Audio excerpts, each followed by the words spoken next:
जय छठी मैया। क्यों मनाया जाता है छठ? क्या है इसका इतिहास? तो आइए जानते हैं। हिंदुओं के सबसे बड़े पर्व दीपावली को पर्वों की माला माना जाता है। 5 दिन तक चलने वाला ये पर्व सिर्फ भैया दूज तक ही सीमित नहीं है, बल्कि यह पर्व छठ तक चलता है। उत्तर प्रदेश और खासकर बिहार में मनाए जाने वाला ये बेहद अहम पर्व है जो पूरे देश में धूमधाम से मनाया जाता है। छठ केवल एक पर्व ही नहीं है, बल्कि महापर्व है जो कुल 4 दिन तक चलता है।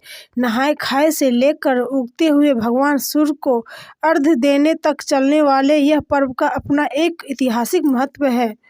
छठ पर्व कैसे शुरू हुआ, इसके पीछे कई ऐतिहासिक कहानियाँ प्रचलित है। पुराण में छठ पूजा के पीछे की कहानी राजा प्रियव्रत को लेकर है। कहते हैं राजा प्रियव्रत को कोई संतान नहीं थी, तब महर्षि कश्यप ने पुत्र की प्राप्ति के लिए यज्ञ कराकर प्रियव्रत की पत्नी मालिनी को आहुति के लिए बनाई गई खीर दी। इससे उन्हें पुत्र की प्राप्ति हुई, लेकिन वो पुत्र मरा हुआ पैदा हुआ। प्रियव्रत पुत्र को लेकर शमशान गए और पुत्र वियोग में प्राण त्यागने लगे।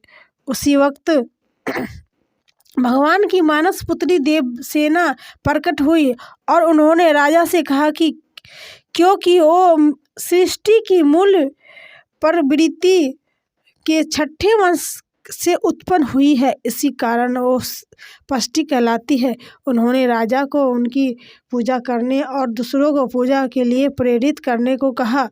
राजा प्रियव्रत ने पुत्र इच्छा के कारण देवी षष्ठी की व्रत किया और उन्हें पुत्र की प्राप्ति हुई। कहते हैं ये पूजा कार्तिक शुक्ल षष्ठी को हुई थी और तभी से छठ पूजा होती है।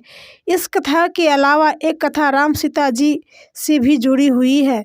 पौराणिक कथाओं के मुताबिक जब राम सीता 14 वर्ष के वनवास के बाद अयोध्या लौटे थे, तो रावण वध के पाप से मुक्त होने के लिए उन्होंने ऋषि मुनियों के आदेश पर राजसूय यज्ञ करने का फैसला लिया। पूजा के लिए उन्होंने मूंगदल ऋषि को आमंत्रित किया। मूंगदल ऋषि ने माँ सीता पर गंगा जल छिड़क कर पवित्र किया और कार्तिक मास के शुक्ल पक्ष की षष्ठी तिथि को सूर्यदेव की उपासना करने को आदेश दिया, जिससे सीता जी ने मूंगदल ऋषि के आश्रम में रहकर 6 दिनों तक सूर्यदेव भगवान की पूजा की थी। एक मान्यता के अनुसार छठ पर्व की शुरुआत महाभारत काल में हुई थी।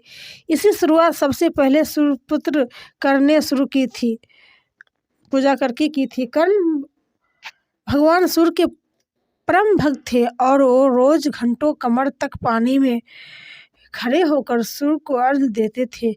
सूर्य की कृपा से ही वह महान योद्धा बने। आज भी छठ के अर्घ्य दान की यही परंपरा प्रचलित है। छठ पर्व के बारे में एक कथा और भी है। इस कथा के मुताबिक जब पांडव अपना सारा राजपाट जुए में हार गए, तब द्रौपदी ने छठ व्रत रखा था। इस व्रत से उनकी मनोकामना पूरी हुई थी और पांडवों को अपना राजपाट वापस मिल गया था। लोक परंपरा के मुताबिक सूर्यदेव और छठी मैया का संबंध भाई बहन का है, इसलिए छठ के मौके पर सूर्य की आराधना फलदायी मानी जाती है।